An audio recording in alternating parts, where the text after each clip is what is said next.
오늘 여호수아 강의 다시 12번째 시간 여호수아 11장 6절에서 9절.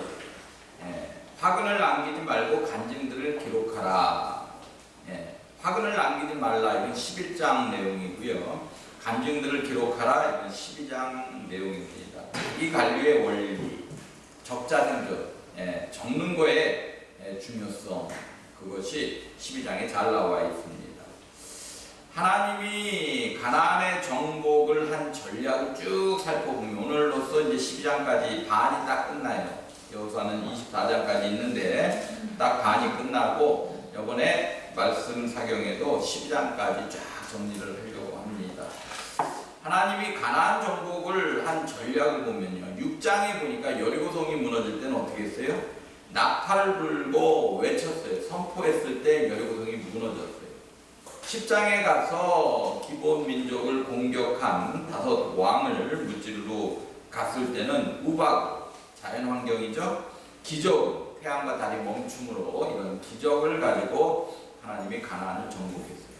근데 이제 11장에 더 많은 가나안 족속들이 이제 뭉치게 되는데 이때는 직접 싸우라고 명령을 하는데 믿음과 능력, 전쟁에 대한 능력을 가지고 또 이성과 논리로 전쟁을 하게 합니다. 무슨 얘기냐? 예수님의 사역도 전반기 처음에는 은혜와 기적, 병 고치고 죽은 자를 살리고 이런 기적을 많이 베풀었어요. 신비적인 현상들을 많이 보여줬어요. 왜? 그래야 믿으니까. 그런데 베드로의 신앙 고백 이후 후반기에 예수님의 사역은 말씀과 논리와 강론, 다시 말해서 프리칭, 설교하고 티칭, 가르치는 걸로 사역을 주로 마무리했다라는 사실입니다. 사도행전도 살펴보면 선교의 초창기에는 능력과 기적이 많이 일어났어요. 성령이 임하고 마찬가지로 죽은 자가 살아나고 병든 자가 일어나고 안진뱅이가 일어나고 이런 사역들이 베드로를 통해서도 일어나고 어쨌든 기적의 현상들이 많이 일어났지만 교회가 설립되고 서신서에 바울이 활동할 때는 일상의 보편적인 논리로 또 이성으로 분규가 일어나고 파장이 일어나면 어떻게 하라고 가르쳐주고 일상적으로 일어나는 그런 논리 가운데 사도행전이 펼쳐집니다. 신앙의 핵심은 초기 신앙은 하나님의 초월성에 의한 능력, 기적이 중요해요. 처음에는 하나님의 초월적인 능력과 기적이 내 삶에서 나타나야 돼요. 그리고 실질적으로 나타납니다. 그러나 복음을 받아들인 다음에는 이성과 논리 속에서 내가 아닌 그리스도를 고백하고 마음의 주권을 내어드리는 것이 신앙의 핵심이라는 거예요. 복음을 받아들인 다음에 어떻게 하라고요? 이성과 논리 속에서 말씀 안에서 답을 찾아내야 된다는 겁니다. 여호수아 전반적으로 보면 그런 일들이 애국과 광야와 가나안에 하나님의 인도하신 방법이 틀리고 있다는 것을 볼 수가 있어요. 신앙이 성장하고 성숙하고 교회가 점점점 시간이 지나 성숙할 때는 신비적인 현상만 추구하는 것이 아니라 말씀과 이성과 논리가 교회 안에 작용해야 된다는 거예요. 영적 전쟁이란, 여호수아는 전체적으로 다 영적 전쟁인데 영적 전쟁이라는 것은 특별한 신비 현상이 아닌 예배 안에서, 말씀 안에서, 기도 안에서 성결함으로, 섬김으로, 헌신으로, 합심함으로, 순종함으로, 침묵함으로, 선포함으로 지극히 이성적이고 합리적인 말씀에 근거한 신앙, 이것이 영적 전쟁을 이기는 길이라는 거예요. 한국교회가 왜 이렇게 욕을 먹고 한국교회가 왜 이렇게 손가락질을 받고 있나? 영적 전쟁을 잘못 알고 있어요. 신비적인 현상들이 일어나야 또 그런 사람들을 찾아 헤매는 그런 무당이나 다른 종교와 다를 게 없다는 거예요. 정말 잘못돼서 우리나라의 한국교회가 정착을 해버렸다는 사실입니다. 오늘 11장, 12장 가나안 정복 전쟁의 마무리는 어떻게 하느냐? 첫 번째로 하나님께서 여호수아를 통해서 화근을 제거하래요. 화근. 11장 6절 다시 한번 읽어볼까요? 11장 6절 시작. 여호와께서 여호수아에게 이르시되 그들로 말미암아 두려워하지 말라. 내일 이맘때 내가 그들 이스라엘 앞에 넘겨주어 몰살시키리니 너는 그들의 말 뒷발에 힘줄을 끊고 그들의 병거를 불살르다 하시니라. 예. 이제 마지막 가나안 정복한 그 민족의 노획한 말 뒷발에 힘줄을 끊고 그 병거를 불로 살르래요. 실질적으로 9절에 보니까 실제로 정복하고 여호수아가 그대로 행합니다. 이건 뭐냐? 말과 병거는 이스라엘 민족들이 흠모했던 이방 나라의 장비예요. 만일 이거를 가지고 더 뒤에 전쟁을 했으면 아마 전쟁에 이기고서도 무기가 좋아서 이겼다, 장비가 좋아서 이겼다, 하나님은 낮아지고 본인들의 전쟁의 공로만 기를 것 같아서 하나님은 철저하게 그 노획한 말의 뒷발에 힘줄을 끊고 그들의 병거를 불사르라 말씀합니다. 다시 말해서 이거는 영적으로 우리가 신앙생활하면서 하나님보다 더 붙잡고 살만한, 이게 있으면 나는 문제없다라고 생각하는 이거를 어떻게 하라는 거예요? 제거하라는 거예요. 화근을 제거하라는 거예요. 하나님만이 나의 기업이 돼야 돼요. 어쩔 때는 조금 나타나는 은사들, 조금 나타나는 하나님 주신 재능들, 또 하나님이 문제를 해결해 주시고 축복해 준 그 축복이 거꾸로 나를 재앙으로도 몰고 갈 수 있다라는 거예요. 그거 너무 의지하지 말라는 거예요. 그래서 철저하게 하나님이 하시는 전쟁이다라는 것을 보여주면서 말의 뒷발에 힘줄을 끊고 병거를 불사르고 다음 전쟁은 내가 또 주는 전략으로 전쟁을 하라고 말씀하고 있습니다. 여호수아서를 전체적으로 보면 참 희한한 요구를 많이 하고 있다는 거예요. 철저하게 하나님을 의지하라는 거예요. 광야에 니네 조상들이 왜 죽었는지를 철저히 생각하고 철저하게 내가 너희들의 여호와가 될 거라는 것을 수시로 강조하고 있습니다. 실질적으로 이사야 31장 1절에 보니까 이사야 31장 1절도 같이 읽어볼까요? 시작. 도움을 구하러 애굽으로 내려가는 자들은 화 있을진저 그들은 말을 의지하며 병거의 방과 마병이 심히 강함을 의지하고 이스라엘 거룩하신 이를 앙무하지 아니하며 여호와를 구하지 아니하나니. 마찬가지로 훗날 이스라엘 백성들이 아수르의 침공을 받았을 때 이스라엘 백성들은 하나님을 의지하지 않고 애굽으로 갑니다. 애굽으로 도와달라고. 그 사람들은 어떻게 돼요? 화 있을진저 그들은 말을 의지하고 병거의 많음과 마병이 심히 강함을 의지했어요. 결국은 어떻게 했어요? 철저하게 멸망하게 됩니다. 지금 우리는 한국 민족은 분명히 하나님께서 기름 부어주시고 축복한 민족임을 믿습니다. 지금은 해외 나라들을 의지하는 게 아니에요. 크리스찬 민족들은 또 크리스찬들은 철저하게 이때 하나님을 의지하라는 거예요. 그게 오늘 이 말씀이에요. 미국이, 중국이 우리를 살려주는 것이 아니라는 거예요. 이 나라의 운명은 하나님께 달려있는 줄 믿습니다. 근데 실질적으로 여호수아서를 보니까 화근을 제거하지 않아가지고 나중에 큰 고통을 당해요. 22절 읽어볼까요? 11장 22절 시작. 이스라엘 자손의 땅에는 아낙 사람들이 하나도 남지 아니하였고 가사와 가드와 아스도데만 남았더라. 아낙 사람들은 광야 백성들이 어떻게 해요? 굉장히 장대하고 우리는 그들의 뭐라 그래요? 우리는 메뚜기라 그랬죠. 메뚜기. 그 민족이에요.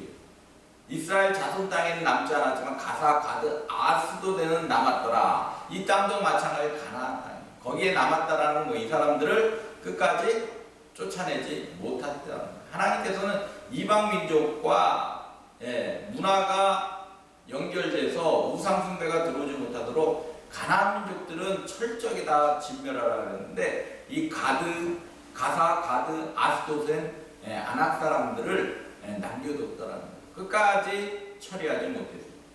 그래서 훗날 사사기에 보면 이 가사에서 누가 나와요?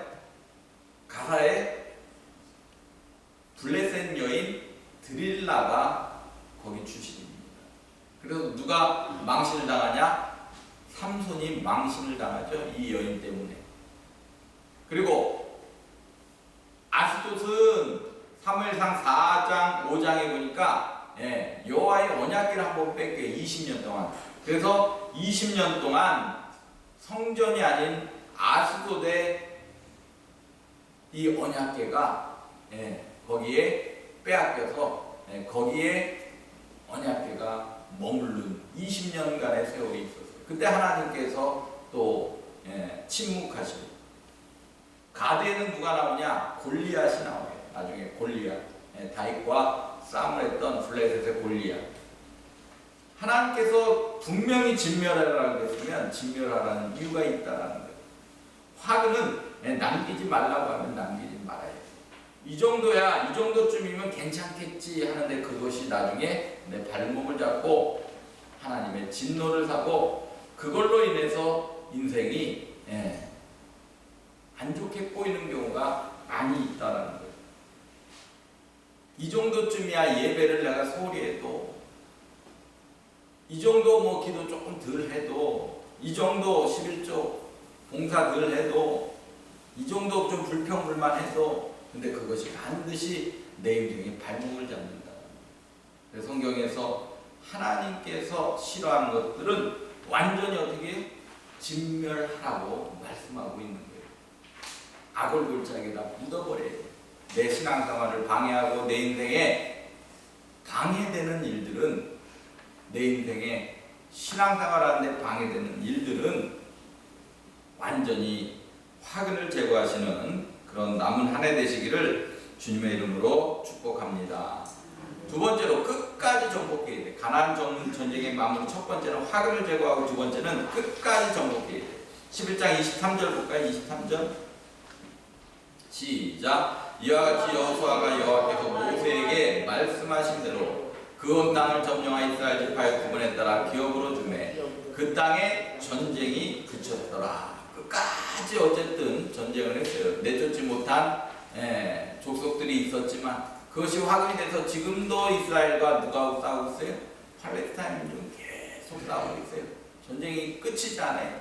그때 화근을 제거하지 못한 것이 몇백 년이 지나고도 이스라엘 민족들의 발목을 잡고 있어요. 끝까지 정복해야 돼요. 그 중에 감동 주신 것을 소홀히 하면 안 된다는 거예요. 11장 15절 볼까요? 시작. 여호와께서 그의 종 모세에게 명령하신 것을 모세는 여호수아에게 명령하였고 여호수아는 그대로 행하여 여호와께서 모세에게 명하신 모든 것을 하나도 행하지 아니한 것이 없었더라. 하나님이 모세가 여호수아에게 바톤 터치하고 리더십을 이양하면서 했던 말들을 하나도 행하지 않은 것이 없었더라. 하나님께서 감동 주시는 것은 소홀히 하면 안 된다는 거예요. 끝까지 어떻게 해요? 그거를 정복해야 된다. 물질, 사업, 건강, 자녀, 대인관계가 꼬이는 것 중에 이유는 신앙의 문제라는 거예요. 신앙의 문제. 하나님과의 관계가 잘못되면 물질의 문제, 사업의 문제, 건강, 자녀, 대인관계 문제가 꼬여요. 하나님이 또 꼬인 건 어떻게 해요? 우리 힘으로 풀 수가 없다라는 겁니다. 하나님은 약속에 신실하셔요. 완전히 전쟁이 그쳤더라. 500년 전 아브라함에게 또 언약의 성취, 창세기 12장의 언약의 성취가 드디어 여호수아 11장에 500년이 지나고 이루어진 것을 볼 수가 있습니다. 하나님께서 내게 주신 언약의 말씀은 무엇인가? 저는 매일 하나님이 나에게 주는 말씀, 하나님이 저에게 주신 감동, 약속, 그것을 매일 되새기면서 그것을 끝까지 어떻게 성취하려고, 정복하려고 무더운 애를 씁니다. 그때 하나님이 동행해 주시고 함께 해 주시고 힘을 주시는 줄 믿습니다. 12장에 가니까 정복한 왕들을 기록해 전체 33명의 진멸한 왕의 이름을 기록하고 있어요. 12장 한번 볼까요?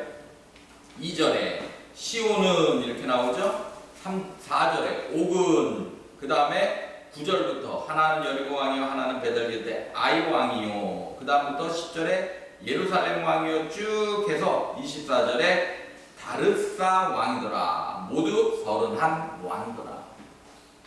성경이 뭐 할 일 없다고 이 지면을 할애해서 기록했을까요? 잊지 말라는 거예요. 승리의 간증들 반드시 있어야 된다는 거예요. 여호수아 10장 42절 볼까요? 읽어봅니다. 시작. 이스라엘 하나님 여호와께서 이스라엘 위하여 싸우셨으므로 여호수아가 이 모든 왕들과 그들의 땅을 단번에 빼앗으니라. 하나님이 싸웠다는 것, 그것을 잊지 말고 기록하라.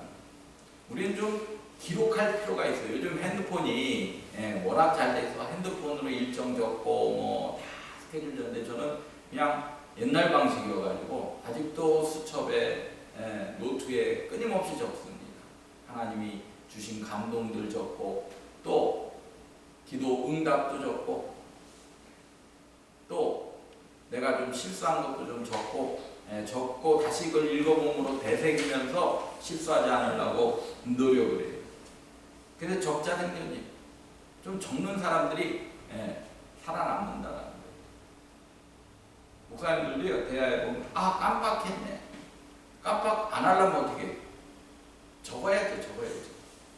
근데 2번, 3번 깜빡하면 어떻게 돼? 그 사람의 신뢰도는 떨어지는 거예요. 사회생활도 마찬가지잖아요.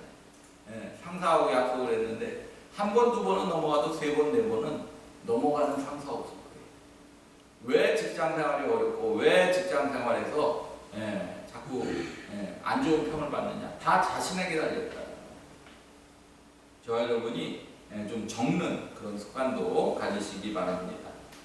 오늘 12장 1절부터 5절은 모세 얘기를 먼저 얘기하고 있어요. 모세가 어떻게 해요? 요단 동편을 먼저 정복했어요. 근데 그 땅은 가나안 땅이 아닙니다. 약속의 땅은 아니에요. 그럼에도 불구하고 여호수아는 시온과 옥을 전멸한 그 모세의 이야기를 먼저 씁니다. 이건 뭐냐? 전임자의 공로는 인정해야 돼요. 모세의 요단 동편 점령의 2명의 왕 시온과 옥을 정복한 것을 여호수아가 기록하고 있어요. 이건 영적 위계 질서를 인정하고 이것도 구속사의 눈으로 봐야 된다는 거예요. 우리는 뭔가가 위치가 바뀌면 선배에 대한 어떤 공로를 인정하지 않아요. 왜? 내가 인정받고. 목회도 마찬가지더라고요. 후임으로 물려주면 어떻게 해요? 그 앞에 목사를 그냥 아주 안 좋은 사람으로 몰아내서 자기의 공로를 높이려고. 근데 하나님은 절대 그렇게 역사하시는 하나님이 아니에요. 전임자의 공로를 인정해야 돼요. 선배의 공로들, 스승의 공로들, 부모의 공로들. 저는 이게 제일 안 되는 것이 정치권이라고 봐요. 정권만 바뀌면 그 앞에 모든 것을 다 갈아엎어버리고 뒤집어버리려고 그러고, 나라가 다시 원위치 돼버리고 후퇴하고. 잘한 건 어떻게 해야 돼요? 인정하고 그걸 승계하려고 해요. 오늘 여호수아는 이제 가나안에 자기가 어떻게 보면 최고의 지도자예요.